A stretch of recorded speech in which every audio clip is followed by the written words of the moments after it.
4 मार्च को पाकिस्तान में बड़ा आतंकी हमला हुआ। पाकिस्तान के प्रांत खैबर पख्तूनख्वा का बन्नू शहर। रमज़ान के महीने का चौथा दिन एक मस्जिद में कुछ लोग नमाज अदा कर रहे थे, रोज़ा खोल रहे थे। उसी वक्त मस्जिद के पास के एक सैन्य अड्डे पर हमला हो गया। 2 सुसाइड बॉम्बर्स ने विस्फोटकों से भरी 2 गाड़ियां छावनी के हाई सिक्योरिटी जोन में घुसा दी। 2 बम धमाके हुए। धमाके इतने तेज थे कि पास में मस्जिद और घरों की छत ढह गई। 13 लोग मारे गए, 32 घायल हैं।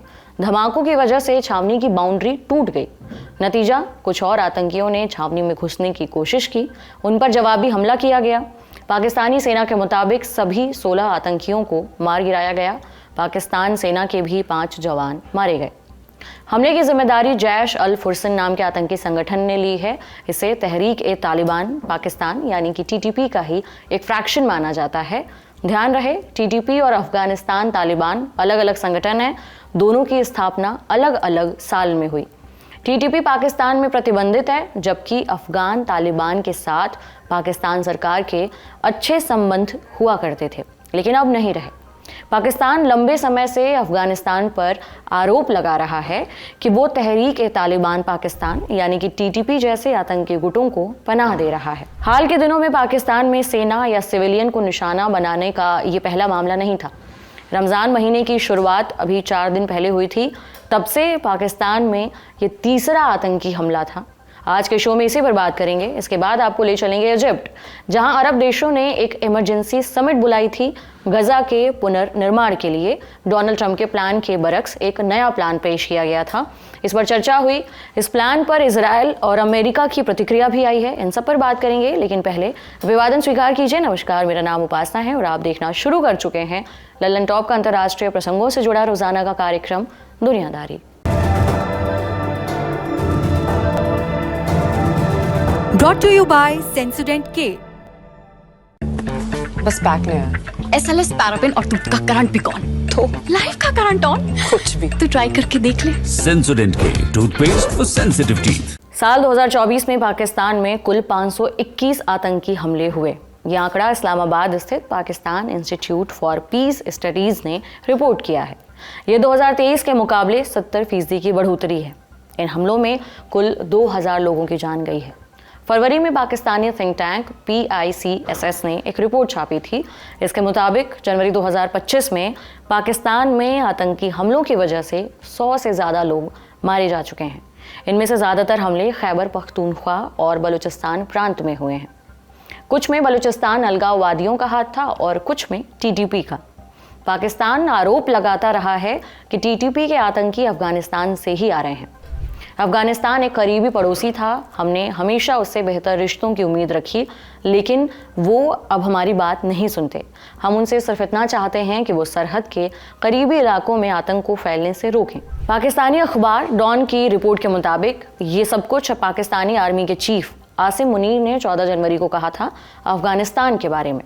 हालात तालिबान के सत्ता में आने से पहले ऐसे नहीं थे। अगस्त 2021 में तालिबान सत्ता में आया था। इसके 7 साल पहले पाकिस्तानी आर्मी ने आतंकियों के खिलाफ ऑपरेशन शुरू किया था। उसे खासा फायदा भी मिला था, लेकिन 2021 के बाद मंजर बदल गया। 4 मार्च वाला हमला किसने किया था? जैसा हमने शुरू में बताया, हमले की जिम्मेदारी जैश अल फुरसन नाम के आतंकी संगठन ने ली है। यह संगठन तहरीक-ए-तालिबान पाकिस्तान यानी TTP का ही एक फ्रैक्शन है। TTP की कहानी क्या है? साल 1967 पाकिस्तान सरकार ने अपनी राजधानी बदल ली थी। कराची की जगह इस्लामाबाद। नई राजधानी में एक मस्जिद भी बनाई गई थी, लाल मस्जिद। ये पाकिस्तानी खुफिया एजेंसी ISI के हेडक्वार्टर और पाकिस्तानी सत्ता प्रतिष्ठान के बेहद करीब थी। लोकेशन के साथ साथ रिश्तों के लिहाज से भी।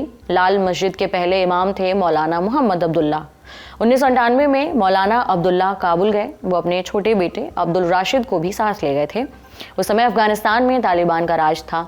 तालिबान ने अलकायदा के संस्थापक लादेन को अपने यहाँ शरण दी हुई थी। मौलाना अब्दुल्ला और राशिद लादेन से भी मिले थे। मुलाकात के दौरान राशिद ने लादेन का जूठा पानी पिया था। जब वजह पूछी गई तब उसने कहा कि मैं भी लादेन जैसा जिहादी बनना चाहता हूँ। इस मुलाकात के 1 बरस बाद मौलाना अब्दुल्ला की हत्या हो गई। तब लाल मस्जिद की कमान उनके बड़े बेटे अब्दुल अजीज के पास आई। फिर 9/11 का हमला हुआ। उसके बाद सब बदल चुका था।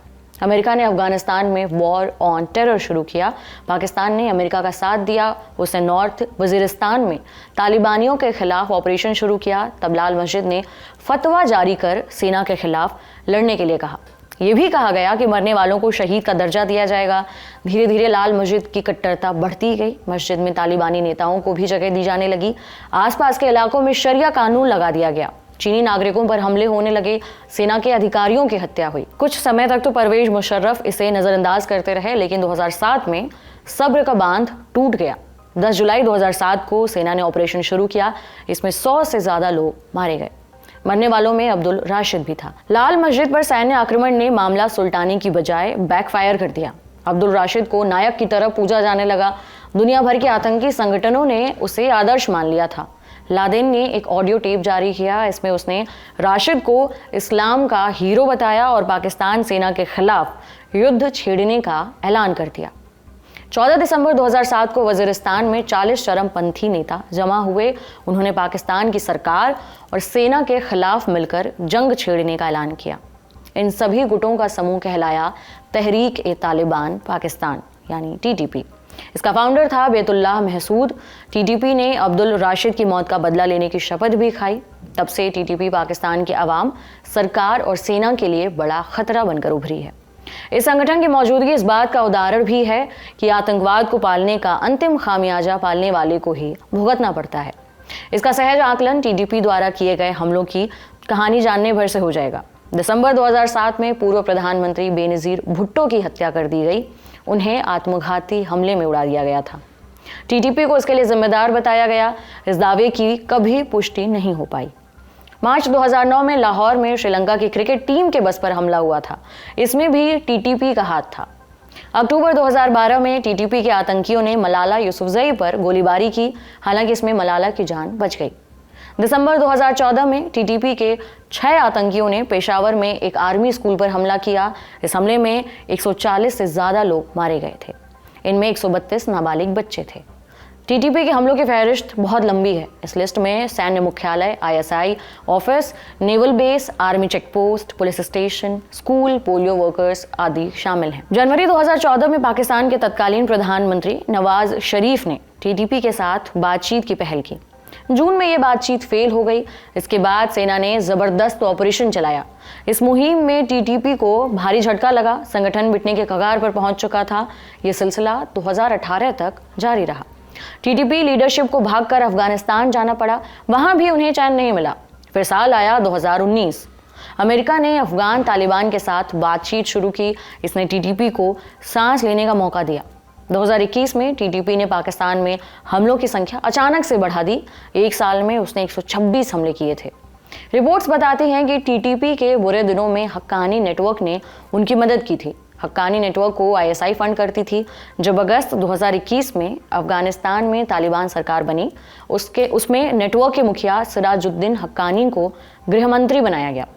अफगान तालिबान और पाकिस्तानी तालिबान को जितना अलग करके दिखाने की कोशिश की जाए, लेकिन दोनों एक ही सिक्के के दो पहलू हैं। जब पाकिस्तानी तालिबान कमजोर पड़ा, अफगान तालिबान ने उसे सहारा दिया, और जब अफगान तालिबान कमजोर पड़ा, तब पाकिस्तानी तालिबान ने अपना हाथ बढ़ाया। 2021 में पाकिस्तान सरकार और TTP के बीच पूर्ण संघर्ष विराम पर सहमति बनी थी। इस मीटिंग की मध्यस्थता अफगान तालिबान ने की थी। हालांकि 1 महीने बाद ही ये समझौता टूट गया था। 2022 में इमरान खान की सरकार गिर गई। शहबाज शरीफ प्रधानमंत्री बने। मई में TTP ने कहा, हम सेना पर हमला नहीं करेंगे। उन्होंने संघर्ष विराम को अनिश्चित काल के लिए बढ़ा दिया। उसके बाद शहबाज सरकार ने TTP के कंट्रोल वाले इलाकों और काबुल में अपने प्रतिनिधि भेजे। उन्होंने शांति की पहल की, लेकिन TTP ने अपनी शर्तों से पीछे हटने से इनकार कर दिया। TTP की कई मांगें थीं। इनमें सबसे अहम मांग थी कि ट्राइबल इलाकों को खैबर पख्तूनख्वा से अलग किया जाए।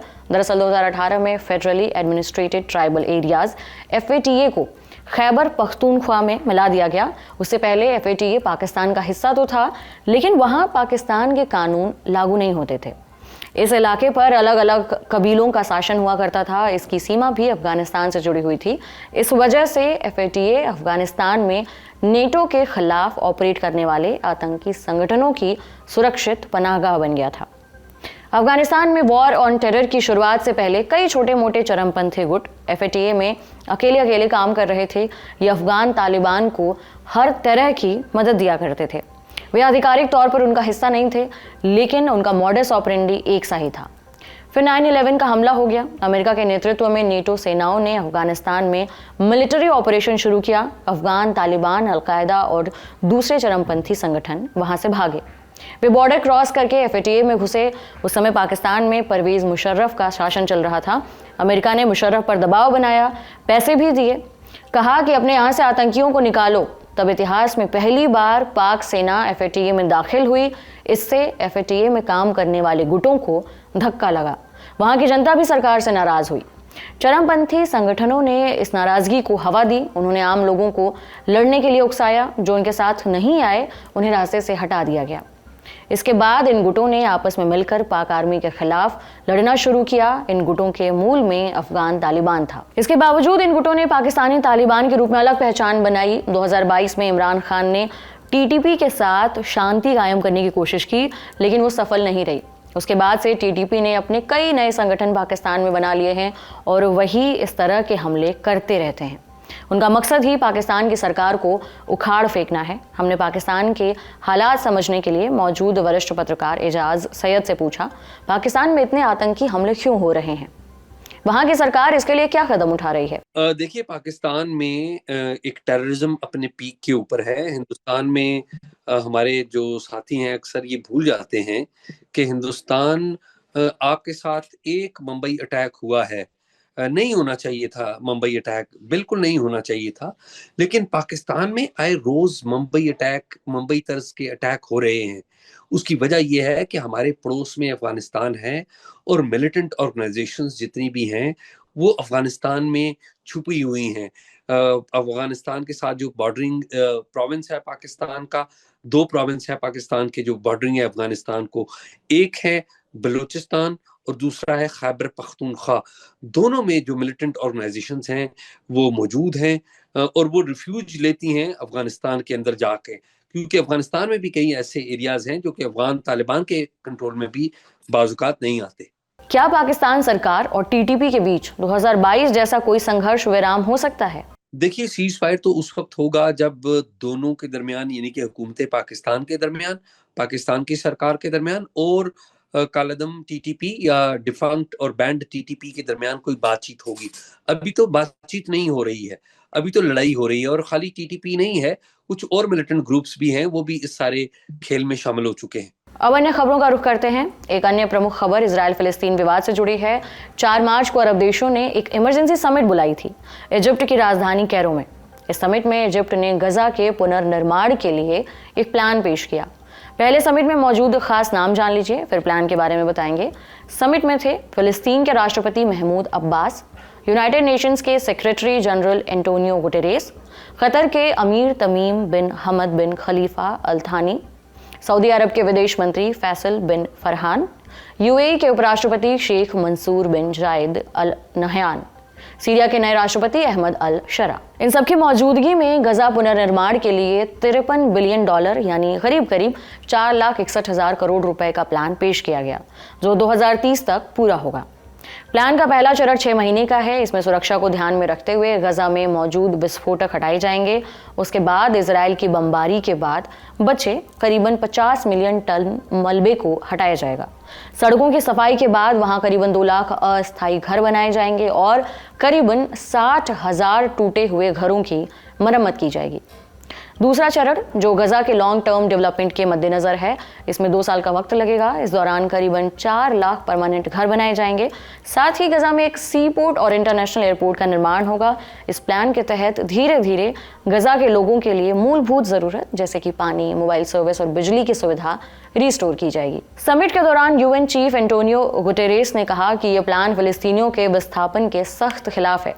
ये भी कहा कि गजा को एक स्वतंत्र देश बने रहना चाहिए जिसमें यहाँ की ज़मीन किसी को नहीं दी जाएगी और ना ही गजा के लोगों को किसी और देश में रहने की ज़रूरत होगी।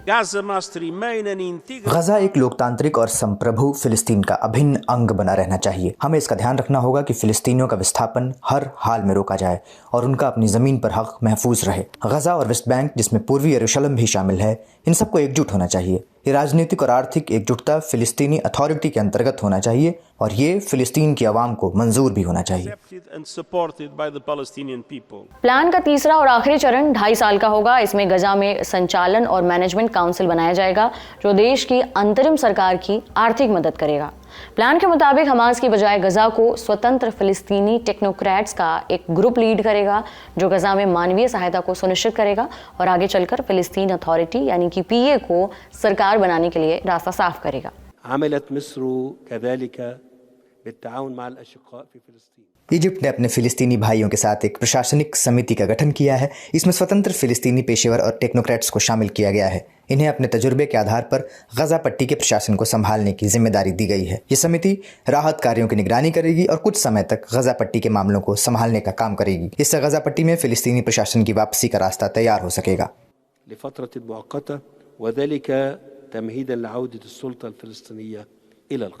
इस प्लान में ऐसा साफ नहीं किया गया है कि गजा में कब इलेक्शन होगा, लेकिन पीए के प्रेसिडेंट महमूद अब्बास ने कहा कि अगर सब कुछ ठीक रहा तो चुनाव अगले साल हो सकते हैं। हम ये साफ करना चाहते हैं कि अगर गजा, वेस्ट बैंक और पूर्वी यरूशलेम में हालात ठीक हो जाते हैं तो हम अगले साल राष्ट्रपति और असेंबली के चुनाव कराने के लिए पूरी तरह तैयार हैं।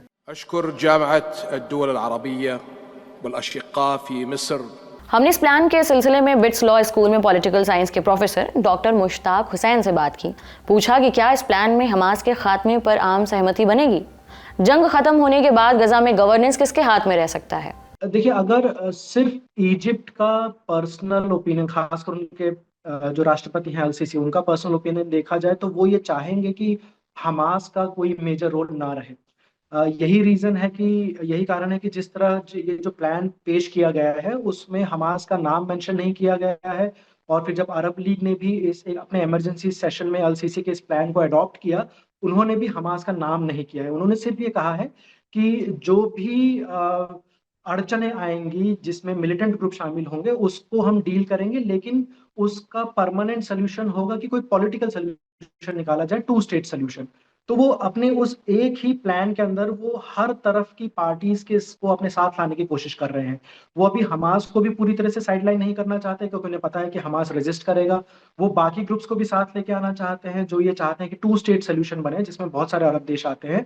और उनको ये पता है कि अगर वो अभी ये कहते हैं कि हमास का कोई रोल होगा तो इजराइल इसको बिल्कुल खारिज कर देगा। इजराइल पहले कर चुका है, लेकिन अरब लीग का सोचना फिलहाल ये है कि अगर किसी तरह हमास को ये कन्विंस किया जाए कि वो गाजा पट्टी के ऊपर जो गवर्नेंस है उसकी जिम्मेदारी बाकी फिलिस्तीनियों के हाथ में दे दे। अब वो बाकी फिलिस्तीनी या तो वेस्ट बैंक के पॉलिटिकल ग्रुप्स हो जैसे फतह हो या फिर पैलेस्टीनियन अथॉरिटी हो, या फिर जिस तरह प्लान में लिखा हुआ है कि ऐसे बिल्कुल गुट निरपेक्ष टाइप के लोग हों जिनका किसी भी गुट से कोई लेना देना ना हो, जो इंजीनियर्स हो, मैनेजमेंट प्रोफेशनल्स हो। तो प्रोफेशनल्स की एक टेक्नोक्रेटिक टीम बनाई जाए जो कि बिल्कुल सस्टेनेबल तरीके से गाजा का गवर्नेंस देखे। ये सुनने में बड़ा अच्छा प्लान लगता है, लेकिन पॉलिटिकली इसको कोई भी ग्रुप शायद एक्सेप्ट नहीं करेगा। जहां तक रही बात कि युद्ध खत्म होने के बाद क्या हो सकता है, ये बहुत ही जटिल सवाल है क्योंकि जो 3 सबसे मेजर गुट हैं इसमें, एक इजराइल, एक अमेरिका और एक गाजा में रहने वाले, गाजा के ऊपर फिलहाल कंट्रोल करने वाले हमास, इन तीनों के बीच कोई तालमेल नहीं है। तीनों का जो नजरिया है युद्ध के बाद गाजा के गवर्नेंस को लेके वो बिल्कुल मेल नहीं खाता है। अरब देशों ने इस प्लान को खुला समर्थन दिया है, वहीं यूएस ने इस प्लान की आलोचना की है। राष्ट्रपति डोनाल्ड ट्रंप की ओर से अभी कोई प्रतिक्रिया नहीं आई है। हमने मुश्ताक से पूछा क्या डोनाल्ड ट्रंप इस प्लान को तरजीह देंगे या अपनी जिद पर कायम रहेंगे। देखिए, डोनाल्ड ट्रंप का अब तक का जो अप्रोच रहा है पूरी दुनिया की तरफ, दुनिया के लीडर्स की तरफ, बाकी देशों की तरफ, खासकर वैसे देश और वैसे लीडर्स जो उनके सजेस्ट किए हुए प्लान के साथ अपने आप को अलाइन नहीं करते हैं, उनके साथ सहमत नहीं होते, उसको देखते हुए लगता है कि डोनाल्ड ट्रंप ये जो अरब लीग का प्लान है इसको एक्सेप्ट नहीं करेंगे। और अभी इनफैक्ट थोड़ी देर पहले, करीबन 2 घंटा पहले, व्हाइट हाउस की तरफ से स्टेटमेंट भी आ चुका है कि उन्होंने इसको रिजेक्ट किया है। उनको लगता है कि डोनाल्ड ट्रंप का जो प्लान है, प्रेसिडेंट ट्रंप का जो प्लान है, वही एक शांति की तरफ, एक टिकाऊ शांति की तरफ रास्ता है। डोनाल्ड ट्रंप ने पहले ये जरूर कहा था कि वो उनका जो प्लान है गाजा की तरफ, ट्रंप गाजा बनाने का जो उनका प्लान है, उसको वो जबरदस्ती नहीं थोपेंगे किसी के ऊपर। लेकिन उन्होंने बहुत क्लियरली ये भी कह दिया था कि उन्हें लगता है कि उनका प्लान ही सक्सेसफुल हो सकता है और उसके बिना और कोई प्लान सक्सेसफुल नहीं होगा। और डोनाल्ड ट्रंप के ये कहने के बाद इजराइल की भी, अब एक तरीके से देखा जाए तो उनका भी ऑफिशियल स्टैंड यही हो गया है कि जो प्रेसिडेंट ट्रंप ने कहा है, जो अमेरिका की पॉलिसी बन गई है अब गाजा की तरफ, उसी की तरफ उनका झुकाव है। प्राइम मिनिस्टर नेतन्याहू, उनके साथ के मिनिस्टर्स, इन सब ने भी अरब प्लान को बिल्कुल सिरे से नकार दिया है। तो लगता नहीं कि ये प्लान आगे बढ़ पाएगा ज्यादा। हमास ने इस प्लान पर कुछ अगर मगर के साथ रजामंदी दी है, वहीं इजराइल ने ये कहते हुए प्लान की आलोचना की है कि ये प्लान वास्तविक परिस्थितियों को एड्रेस करने में नाकाम है। अरब समिट के बाद इजराइल के विदेश मंत्रालय की ओर से बयान आया है। इजराइल ने ट्रंप के गजा प्लान का सपोर्ट किया है। ट्रंप ने युद्ध विराम के ऐलान के 1 महीने बाद 4 फरवरी को गजा के पुनर्निर्माण के लिए एक प्लान निकाला था। इस प्लान के मुताबिक अमेरिका गजा पट्टी पर कब्जा करेगा और उसको एक सुंदर सी बीच बनाएगा। गजा पट्टी में रहने वाले सभी लोगों को जॉर्डन और इजिप्ट में स्थापित किया जाएगा। खैर, दोनों देशों ने यह प्रस्ताव पूरी तरह ठुकरा दिया था और फिलिस्तीनियों के उनके घर से जबरन विस्थापन को अमानवीय बताया था। अब इजिप्ट ने खुद गजा के पुनर्निर्माण का प्लान बना दिया है, जो कि ट्रंप के प्लान से बिल्कुल उलट है। देखना होगा कि ट्रंप इस प्लान पर क्या प्रतिक्रिया देते हैं। अगर जंग ही आखिरी रास्ता है तो जंग होगी, भले वो टैरिफ वॉर हो, ट्रेड वॉर हो या किसी और किस्म का युद्ध। डोनाल्ड ट्रंप और उनके टैरिफ्स के जवाब में चीन ने ये बात कही। कनाडा की तरफ से भी कमोबेश यही सेंटिमेंट रिफ्लेक्ट हुए। असर तो भारत पर भी पड़ा है। भारत भी ट्रंप की क्रांतिकारी टैरिफ नीतियों से प्रभावित हुआ है। पहले भारत की ही बात करते हैं। ट्रंप ने भारत पर 2 अप्रैल से टैरिफ लगाने का ऐलान कर दिया है। 4 मार्च को संसद में संबोधन के दौरान उन्होंने भारत पर अमेरिकी उत्पादों के आयात पर ऊंचे टैरिफ लगाने का आरोप लगाया। दरअसल भारत अमेरिका की तुलना में ज्यादा टैरिफ लगाता है, जैसे कि ऑटोमोबाइल उद्योग पर 100%। ऐसा भारतीय उद्योगों को विदेशी प्रतियोगियों से बचाने के लिए किया जाता है। ट्रंप के अनुसार व्यापार में यह असंतुलन अमेरिका के खिलाफ नाइंसाफी है और अब उन्होंने इसी को लेकर मोर्चा खोल दिया है। यही वजह है कि ट्रंप की नीतियों से वैश्विक स्तर पर ट्रेड वॉर जैसी स्थितियां बन रही हैं। मंगलवार 4 मार्च से मैक्सिको और कनाडा पर 25% टैरिफ लागू हो चुके हैं और चीन पर टैरिफ दोगुने किए जा चुके हैं। जवाबी कार्रवाई करते हुए चीन और कनाडा ने भी अमेरिका पर टैरिफ लगाने का ऐलान कर दिया। चीन ने 10 से 15% तक और कनाडा ने 25% टैरिफ लगाने का फैसला लिया। साथ ही कनाडा ने भविष्य में टैरिफ बढ़ाने और दूसरे प्रतिबंध लगाने के संकेत भी दिए। कनाडा के प्राइम मिनिस्टर जस्टिन ट्रूडो ने अपने एक्स अकाउंट पर लिखा कि कनाडा ने हमेशा अमेरिका से दोस्ती निभाई है। अमेरिका अगर ट्रेड वॉर करना चाहता है तो कनाडा भी पीछे नहीं हटेगा। ट्रूडो ने अमेरिका पर आरोप लगाया, कहा कि ट्रंप कनाडा की अर्थव्यवस्था बर्बाद करके उस पर कब्जा करने की साजिश रच रहे हैं। मैक्सिको के राष्ट्रपति क्लाउडिया शेनबाउम ने भी जवाबी कार्रवाई का फैसला लिया है। उन्होंने टैरिफ को गैर जरूरी और ट्रंप के आरोपों को अपमानजनक बताया। आज का दुनियादारी यहीं समाप्त होता है। आप देखते रहिए अन्य खबरों के लिए दी लल्लन टॉप। शुक्रिया।